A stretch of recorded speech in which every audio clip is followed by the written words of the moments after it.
Thank you, Dr. Kanwar. Good morning. Actually, I'm not going to talk about our clinical trials of HIV vaccines, which we have just completed phase 1 human clinical trials, but rather this morning, I'd like to share with you about our experience on the establishment of platform technology. We heard already about the VSV vector systems, but this morning I'd like to talk about we have perfected the VSV system as a vector, and I'm going to share our experience with you. And also, this vector system is available to anybody who wish to utilize it. So we have created now we believe it is now very efficient, the vector system using rhabdoviruses. Let's just review briefly about what's available commercially. Today, there are 3 different types of vaccines available. One is live attenuated virus vaccines. We all know about the polio, measles, mumps, rubella, yellow fever, smallpox, etc., and the varicella zoster lately. And there are many animal virus vaccines using this strategy. The second type of vaccine is killed whole inactivated virus vaccines. That includes the Salk vaccine of polio, rabies, hepatitis A, influenza, Japanese encephalitis, and so on. And then we have the subunit vaccines.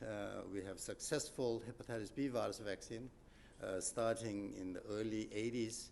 Now this vaccine has been used widely. And then lately, HPV vaccines, Gardasil, to prevent the cervical carcinomas. So these vaccines are available. However, there are the viruses and even bacterial diseases that we cannot use these conventional way to make vaccines. So because we want to make a vaccine which can give adaptive immune responses, which can cover not only the humoral immune responses, but cellular immunity. And so in order to induce the antibody-dependent cellular cytotoxicity and also cellular immunity, such as stimulating the CTLs, we need to have replicating virus and to deliver the virus systems. So briefly, when virus infects the animals or human, then it activates the CD8 positive T cells. And these activated T cells produce specific cytokines such as interferon. And these, the activated T cells can recognize virus-infected cells. For example, if the virus infects the cells, the viral-specific proteins are produced, and these are processed, and these by the proteasome. And small peptides will be associated with a class 1 MHC class 1 and the beta-2 microglobulin, and this will be the target for the T cell receptor, and this infected cells will be destroyed. And that's the mechanism that we all need to clear the virus infection today. Now, how can we then introduce the virus-specific proteins and stimulate the T cells? And we need the recombinant virus. And now there are a large number of recombinant viruses produced. These include the pox viruses, adenoviruses, herpes viruses, alpha virus, and retrovirus, as well as the rhabdovirus. This morning, I'd like to talk about the rhabdovirus, specifically vesicular stomatitis virus.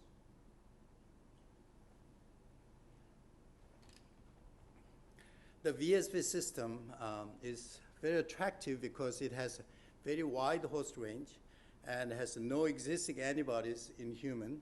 And also, it is possible to make it attenuated by altering the certain genetic sequences in M gene, which is matrix proteins.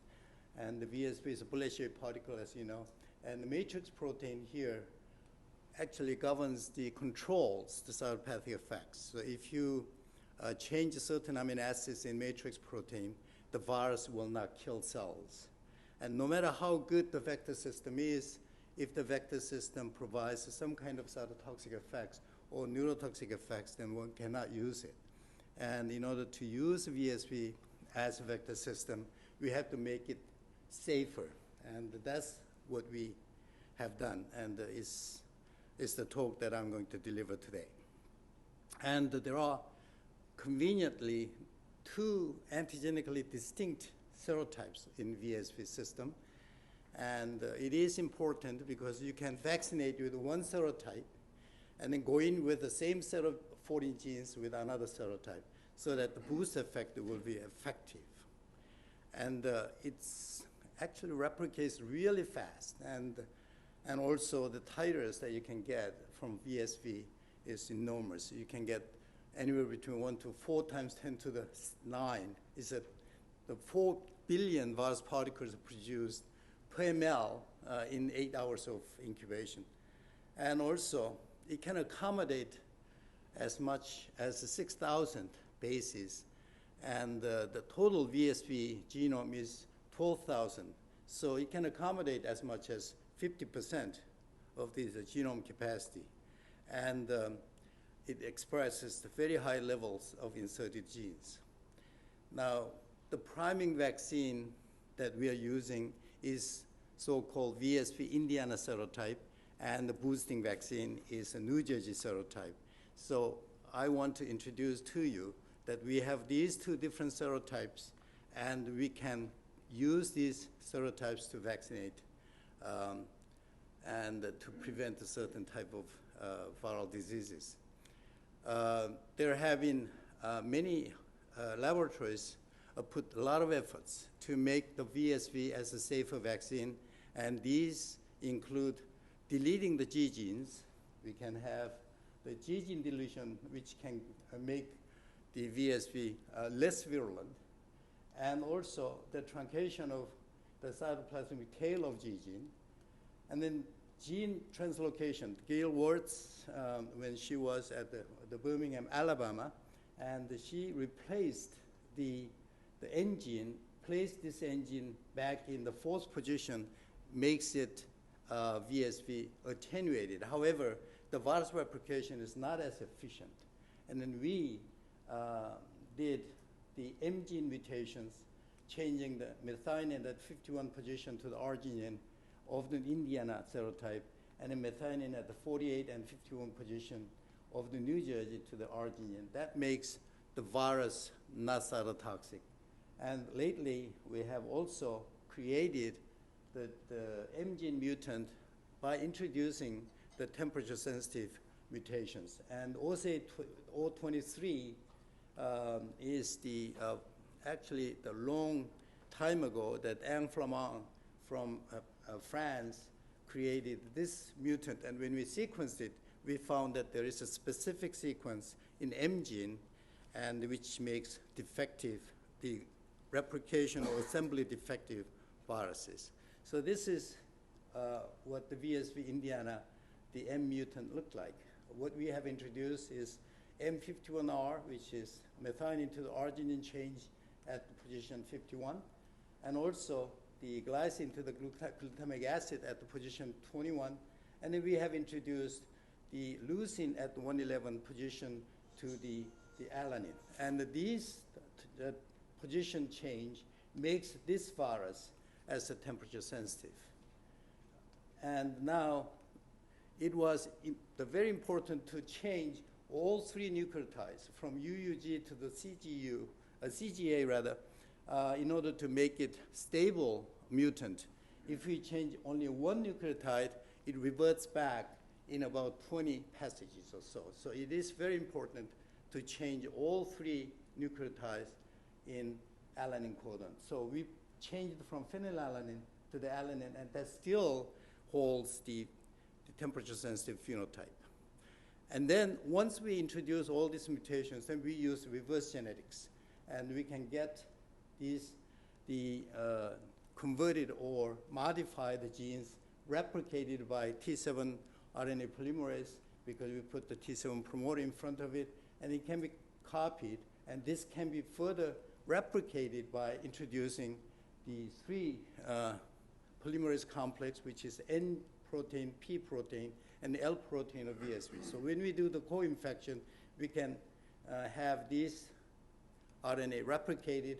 Once it's replicated, then the messenger RNAs are produced and assembles those newly generated the virus particles. And this way, now using the reverse genetics, we can introduce any type of mutations in RNA viruses these days.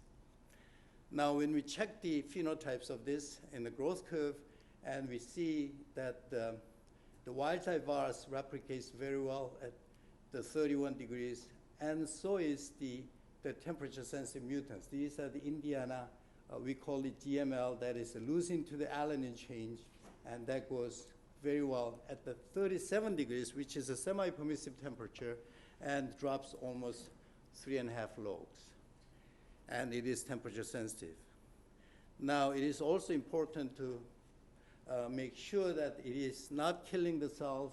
When we incubate these at the permissive temperature, now somehow this, the computer is not projecting the slides, but anyway, it's supposed to have the figures like this.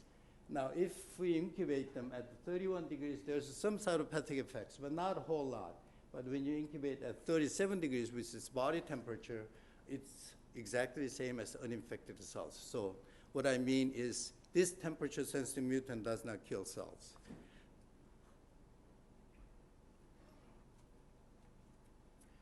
Now, it's not showing up, but just what I like to describe is that now these temperature-sensitive mutants, when we inject them into the mouse, then we checked whether or not these temperature-sensitive mutants are safe to use as a vaccine vector.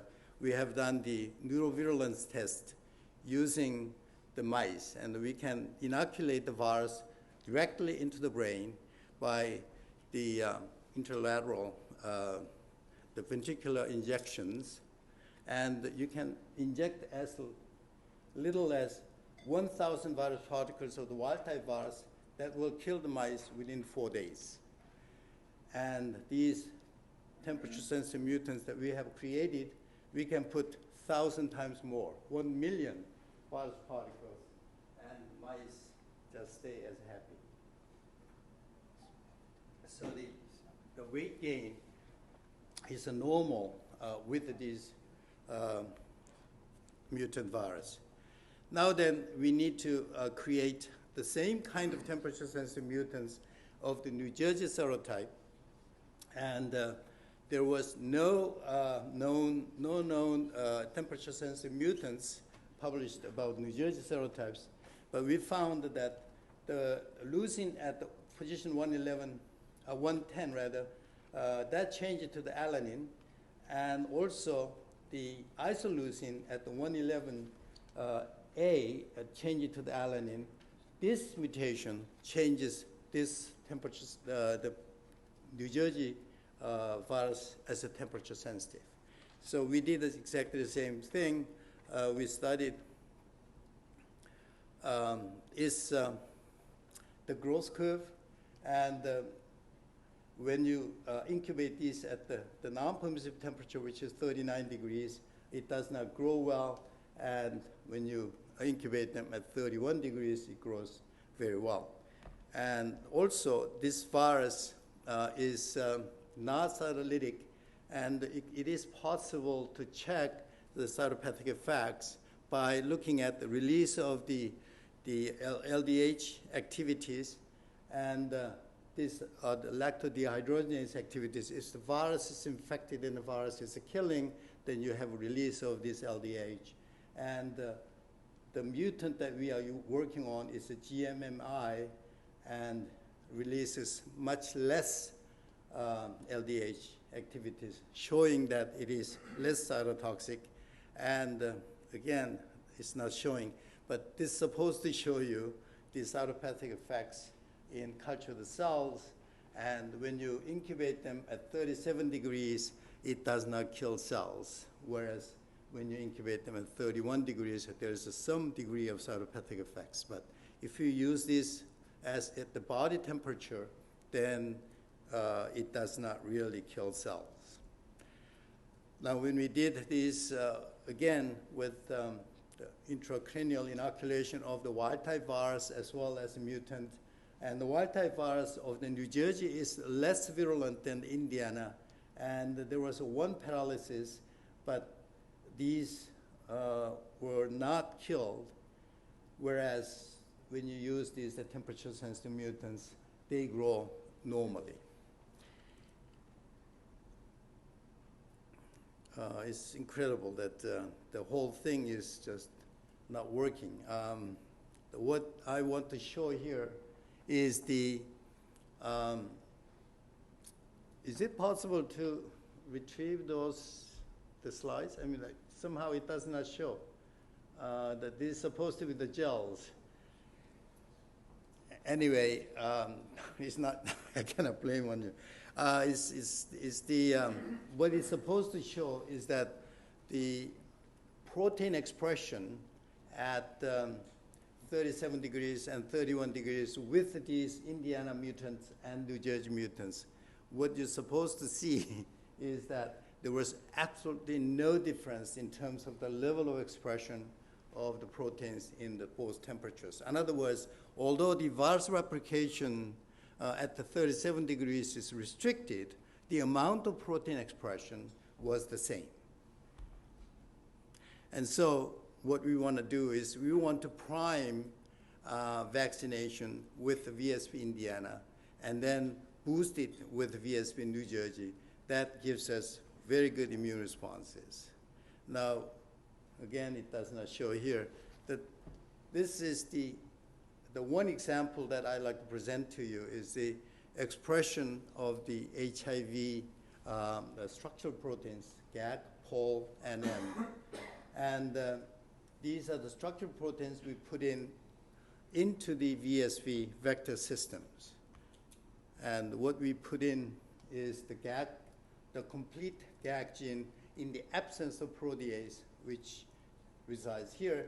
And then we have the POL gene product, which is this is a protease, reverse transcriptase, and integrase. And this entire gene is inserted.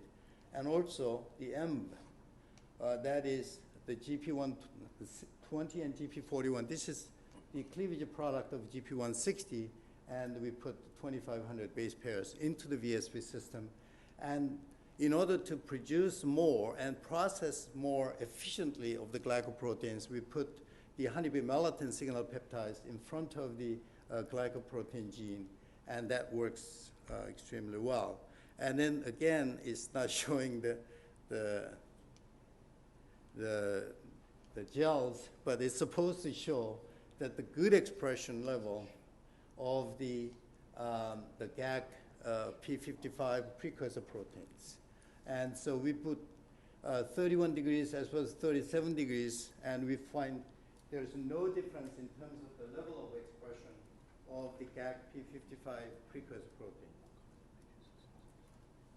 It's incredible that this is the first time it happened. And when you chair a session, maybe that's what happens. And this one is the same expression of GAG P55 using the VSV New Jersey. And by the way, this is not the trade secret, and I don't know, somehow it's not showing up. And it's supposed to show very nice expression level. I have my stick. You have a stick, yeah. Yeah, let's try that. Anyway, just trust what I'm saying, and it's okay.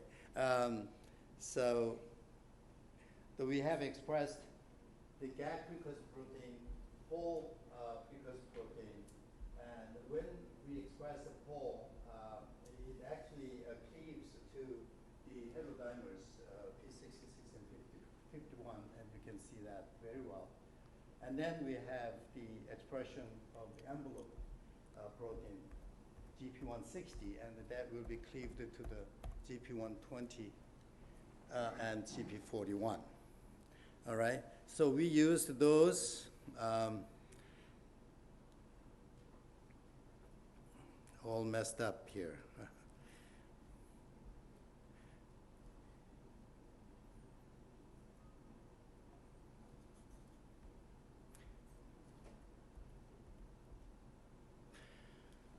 And then once we knew that we can express very well, then we have done the immunization of the mice. And we look at the adaptive immune responses. First one is the neutralizing antibodies, as well as the antibodies against the P55 polymerase, as well as GP160. And this one shows that the CD8 positive T cell response after a vaccination. And you can see that the G1 shows that VSV, Indiana nucleocapsid protein specific CD8 positive T cell, which is up to about 60%, 6.5%. And this is gamma interferon productions against that specific single peptide specific CTLs. And this one is a GAG-specific CTLs, and this is envelope-specific CTLs. And we saw a tremendous amount of CTL response against the envelope proteins.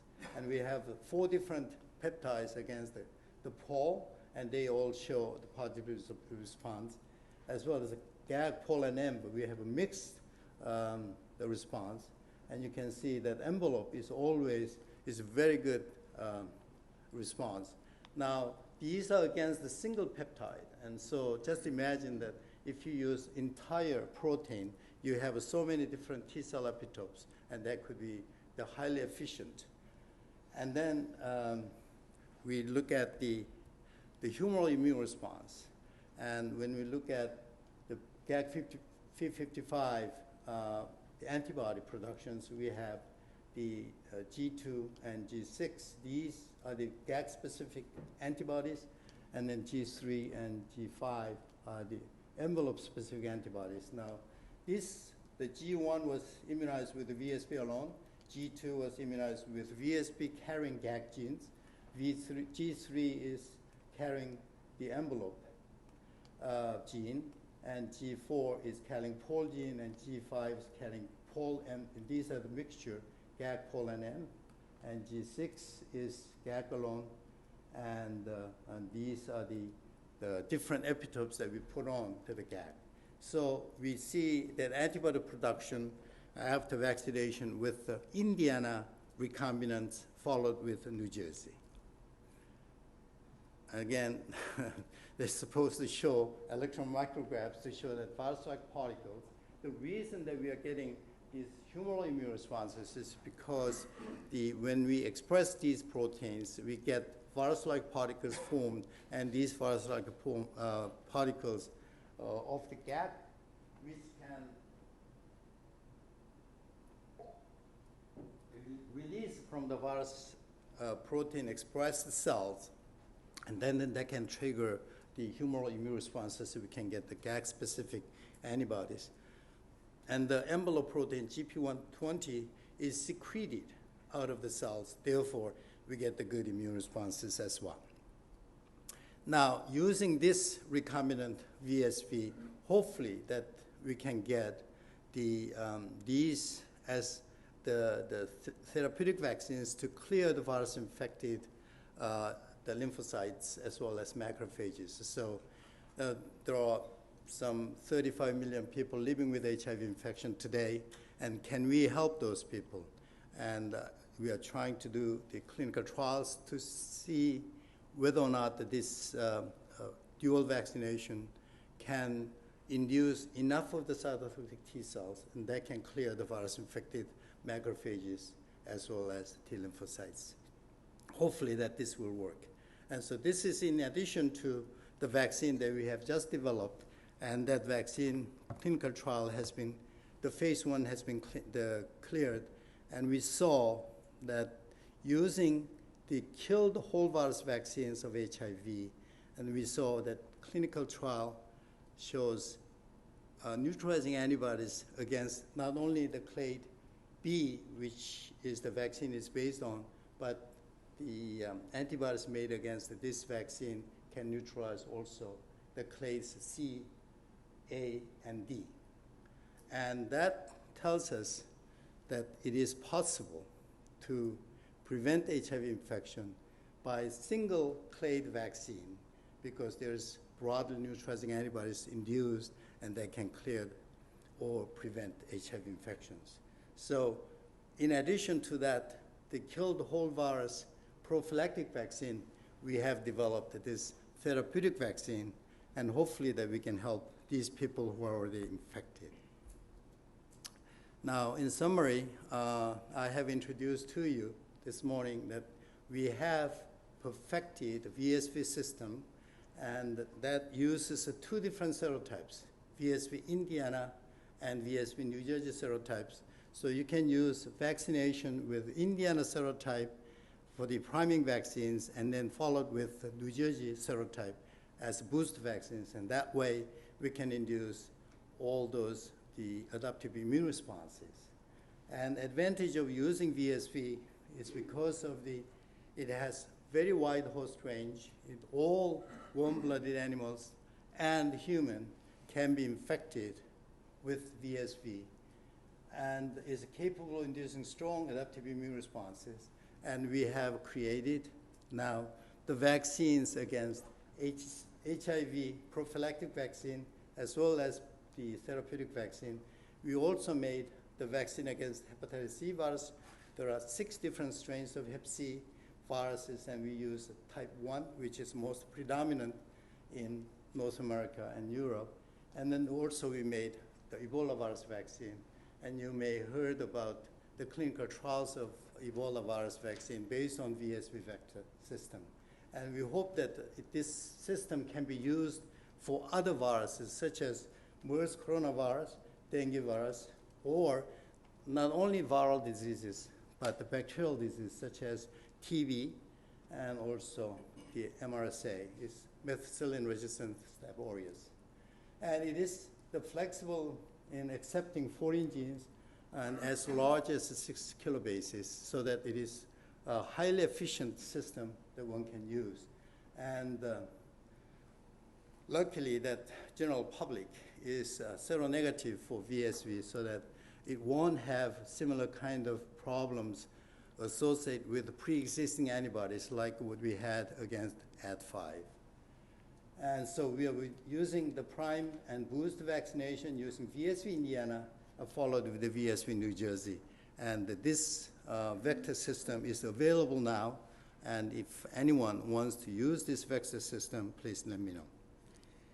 And again, there's no picture showing that we have the large number of lab personnel who are working with the different subjects, and our university is not showing, and no pictures are showing in this presentation. So I thank you very much for your endurance and also understanding of this talk. And I have never seen my picture like this. I don't know whether this computer is, but it says the Dell, and I have used the Dell, and somehow it doesn't show. So hopefully this will be fine. And we had no problem with presentations yesterday, so this may be a glitch that the chairman is supposed to have. So I thank you very much for your attention, and I'll be happy to answer any questions. Thanks for the presentation. Yeah, any questions? Yeah. Yes. So the immune response for the T cell and the antibody response, you use mice, right? Yes.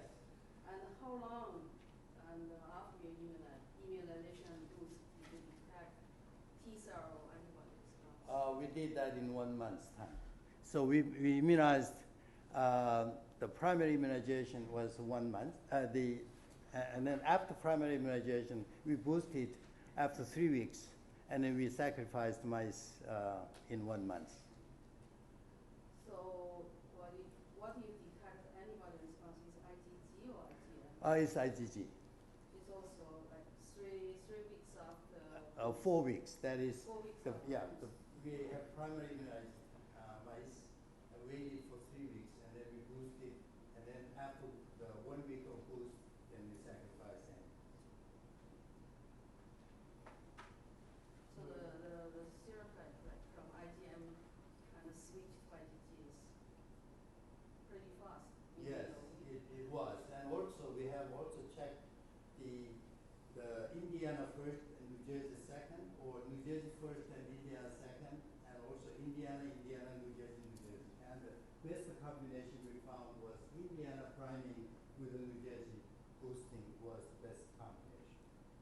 So what is the difference between your vector, recombinant speed, the modified vector, with Jack Rose? Jack Rose has done the switching, the G gene. So he has Indiana backbone and took the G gene out of Indiana G gene out and put the New Jersey G gene so that the boost effect will be there. However, it's still Indiana backbone. So there are 4 out of 5 genes Indiana are in presence of Jack Rose's effect. Thank you. Or you can discuss your. Yes, I know. Any other questions? Yes. Can you speak to the mucosal immune response that's generated? We have not looked at the mucosal immunity, and normally the people who are working with mucosal immunity, they spray the viruses to the nasal, but we have not checked the mucosal immune responses on this. And how long does the immune response last? Have you looked at longevity of the antibody responses and the T-cells? That's a good question. We did not look at how long it lasts, and I assume that, well, in the mice, in this study, we did not, once you sacrifice mice, and that's end of it. And so we do not keep those mice for a long time to look at how long the immunity lasts. What happens to the replication of the second virus? So again with New Jersey first, Indiana second. So how much replication is reduced for Indiana compared with the New Jersey priming? The VSV replication, replicates very efficiently, and it gives a very high titer. Right. Now it is a self-limiting infection because when virus replicates high titers, then there is effective interfering particles are produced. The DI particles are produced, and then it suppresses the virus production at that point. So once virus is infected and replicating highly, then a few days later, the virus titer will drop because of the DI particle.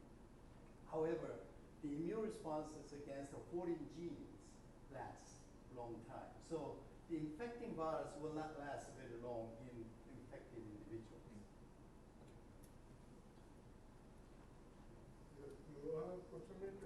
Yes. What's the biodistribution when you give these viruses in animals? I'm sorry? What are the biodistribution? Where these viruses go? They go everywhere. They go to specific to the T-cell recipients. Yeah, it can give a viremia, and then also it replicates everywhere, wherever the blood reaches. But as I said, it's a self-limiting infection. It does not last very long because of the DI particles produced, and that will suppress the virus productions. And so it does replicate in any part of the body.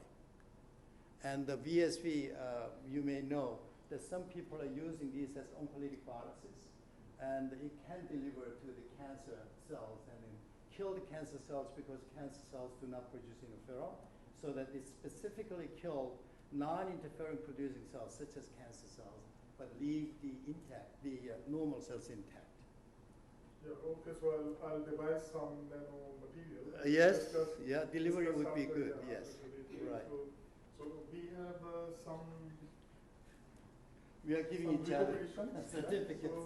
So My I'm goodness. giving you in advance because we both were chairing this session. Unfortunately, I have one important meeting in the Birmingham University and I have one lecture afternoon as well. I'll try to come about to you talk, or let's see how long you will go and how many absentees are here. So, but I trust you will chair nicely and give me the last one there. So Yes, sir. Okay. Thank you. I try to catch you on call. That's fine. Thank you very much. Yeah, thank you very much.